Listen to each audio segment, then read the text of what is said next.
This is Sandra McGonigal, Assistant Superintendent for Los Altos School District, and I'm here today to talk to you about our new and updated math placement protocol.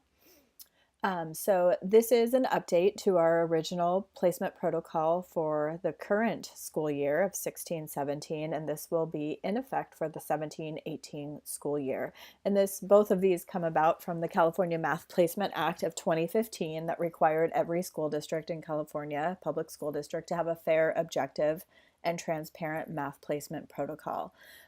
We reassembled our team just recently in the month of February to review how placement worked for students and made just some slight tweaks to it that we wanted to share with you today. So as a reminder, for students who will be entering sixth grade, sixth graders have an option of taking two courses, what we call our CC6 course here, or our CC6-7 course. So the CC6 course, please know this is an incredibly rigorous course.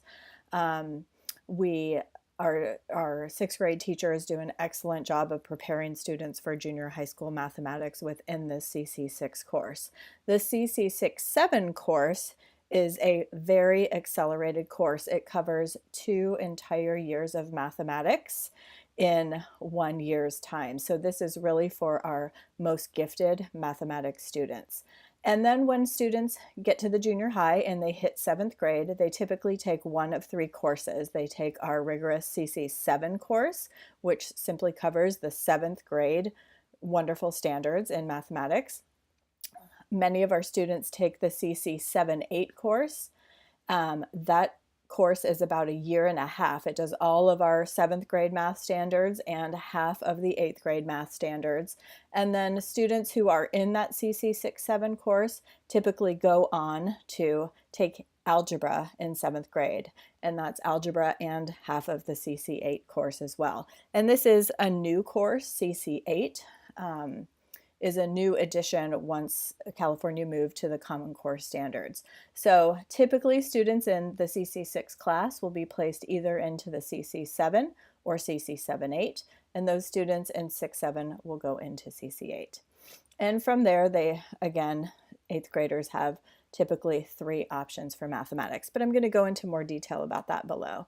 So here we go. For 5th graders going into 6th grade, we do expect most of our students to be placed into 6th grade, but we are very excited to be using a variety of criteria to really understand the best placement, because that is our goal. So we've changed how we're using iReady with our students around placement. So for the 17-18 school year, we're looking at students having to meet all of this criteria in order to be placed into the 6-7 course. So they have to meet the late 5th level on the overall math diagnostic of iReady.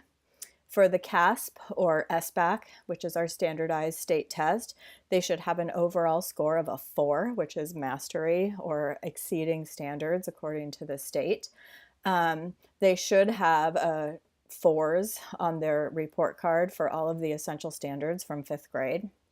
And then new to us this year is the MARS assessment, which MARS stands for the Math Assessment Resource Service.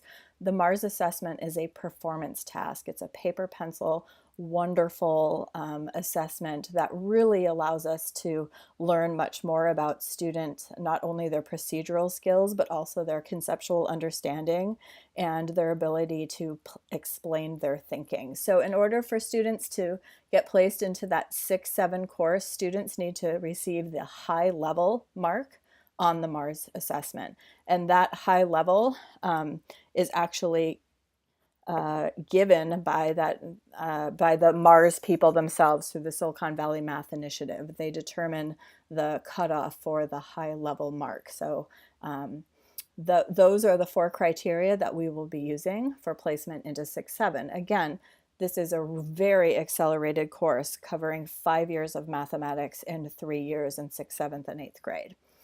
And so if we move down to our current 6th graders, for students who are placed currently in the CC6 class, students may be placed into the CC7 class, But we have very specific criteria for placement into the 7-8 class or even the algebra class, which would be quite an acceleration. But you can see the specific criteria here for placement into the 7-8 class. We're looking for mid to late 6th, 3s or 4s on SBAC, 3s or 4s on those essential standards, and either proficient or a high level on that new Mars assessment.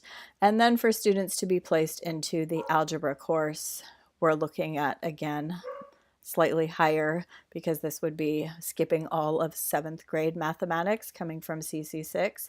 So somebody would need to show us that they are at level 7 through iReady, that they have mastered all of their course standards, did very well on the SBAC, and again hit that high level on Mars.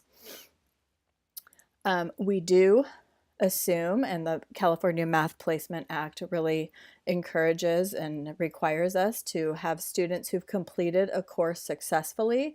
They must go into the next course. So students who are in that very advanced CC 6-7 course will automatically go into Algebra CC8 as long as they successfully completed that course. And according to LASD, that means that they should have 3s and 4s on all of those essential standards on their report card. If a teacher has a concern about them not really successfully completing that course, we'll talk in a bit just about how they will contact you around that. So when we look at our 7th grade students, we have 7th grade students in CC7. Most of them will be placed into CC8, but there is absolutely the opportunity for students to move into the Algebra CC8 course. And so here is the criteria. We would expect that they would reach a level 8 or 9 on iReady, a 3 or 4 on their SBAC, and have 3s and 4s on most of their essential standards.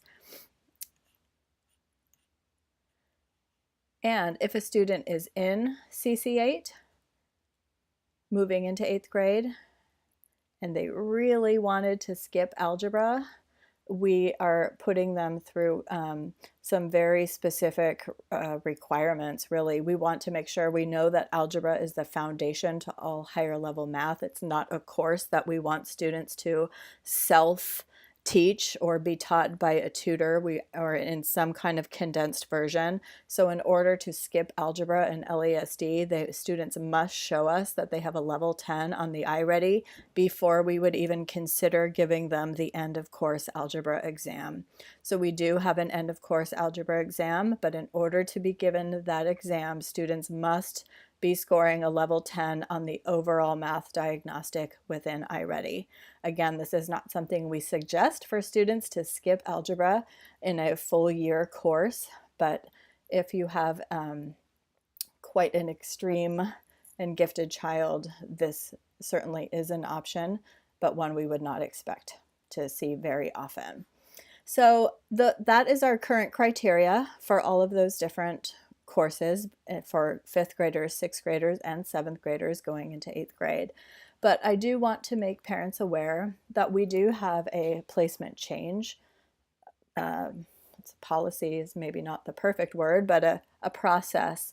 So should teachers really suspect that students are misplaced for math, so they've been accelerated into a course and the student is really struggling with that day-to-day classroom, there is a process. So for students who are super accelerated, so to speak, they're in algebra as a 7th grader or geometry honors as an 8th grader, we're going to see teachers towards the beginning of the year, if they feel like a student is not performing where they would expect, we're asking teachers to talk with their principals.